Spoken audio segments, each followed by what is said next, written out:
Dr. Robert Negrin, welcome to the Valder Beebe Show live in Dallas, Texas. How are you? I'm very well. Thank you for having me. Thank you for being here. I want my audience to know that Dr. Negrin, he's the 2025 American Society of Hematology President-elect. Congratulations, Dr. Negrin, on that title. Oh, thank you so much. You're here to talk about new blood treatments for disorders like leukemia and sickle cell. Could you just give us just a synopsis of what leukemia and what sickle cell is? People use the terms, we use the words, but we really don't know, doctor. Well, yeah, these are different medical conditions that can have a devastating impact on patients. Sickle cell disease is a genetic disorder that impacts the ability of red blood cells to carry oxygen and to go through the normal process in the body, so that as a normal as when they go through very small different blood vessels, they form a sickle, and they actually obstruct those vessels, causing very painful pain crises. And this can be a devastating disease that can impact patients in many different ways and impact many different organ systems. Leukemia is a very different disease. This is a blood cancer infecting all the blood formation that can be a life-threatening problem that requires immediate medical attention. So these are very serious medical conditions that require a deep understanding of what's going on and also new therapies. And what we're concerned about is that most of the understanding of these diseases and their treatment comes through funding of research efforts through the National Institutes of Health, or the NIH. And this has a major impact on these diseases and many other diseases that impact Americans all across the country. And right now, there's concerns in Washington of major funding cuts of almost 40% to the NIH budget. And we're really here to advocate for ongoing research support, to maintain research funding, to help discover new ways to treat these devastating diseases like that you mentioned, and also to come up with new therapies for our patients.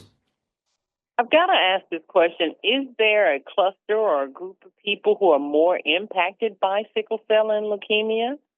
Yes, well, certainly sickle cell disease is largely in the African American community.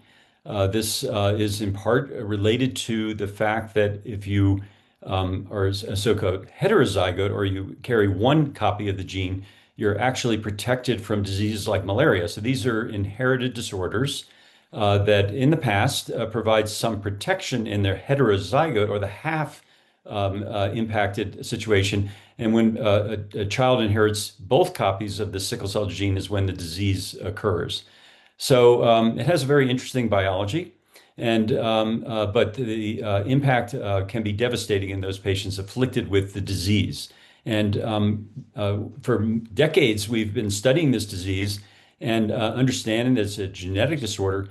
And very recently has come the gene therapy for sickle cell disease, which is just something that we as scientists and researchers have been hoping for decades. And this is now within our reach. And so it's absolutely critical that we maintain this research funding to develop new and more effective strategies to treat diseases like sickle cell disease and leukemia. The research, it seems, has been on the chopping block with everything else in the current administration. How do we fight for our rights, especially if you are impacted by either of those diseases you spoke about? Oh, absolutely. I mean, this impacts all of us. So this should be something that is concerned to all of us.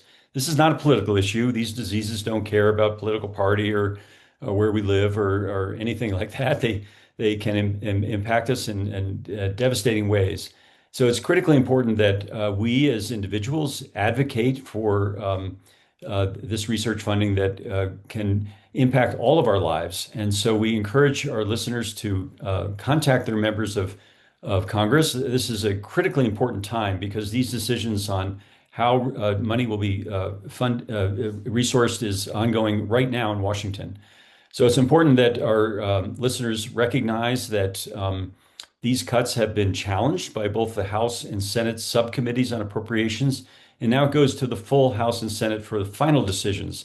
So this is a critical time, and we absolutely encourage our listeners to go to hematology.org/research saves lives. This is a website that they can find more information and also can find easy ways to reach their members of Congress. When you have funding that is cut, how does it impact jobs in local communities?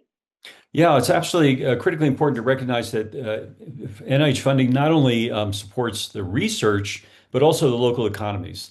So, for example, in the state of Texas, in 2024, there were $1.9 billion in NIH funds that came to the state of Texas that supported over 30,000 jobs and generated over $6.1 billion in economic activity. So, research funding is not only critically important for our health, but also supports our local economies. And so cutting back could have a devastating impact on many different aspects of our lives. Dr. Negrin, this has to be important for you to take time away from your role and your job to talk to us. And I want to stress the importance to my listening audience because many probably are impacted by those cuts. They may not have the specific disease that you're speaking of, but I know they have other conditions that warrant more funding, more research. And once again, you've told us how to make a difference. Once again, could you tell us where do we go and make a difference? Yeah, you're absolutely right. I mean, I'm focused on my role on blood cancers and blood disorders, but the NIH funds many different things all across the health spectrum of our patients in our country. And so we encourage our listeners to go to hematology.org/research saves lives. This is just one website where they can find information and easy ways to access their members of Congress. I want to thank you so much for stopping by the Valder Beebe Show and helping us to make a difference in the lives of many people. Thank you very much. Thank you so much for having me.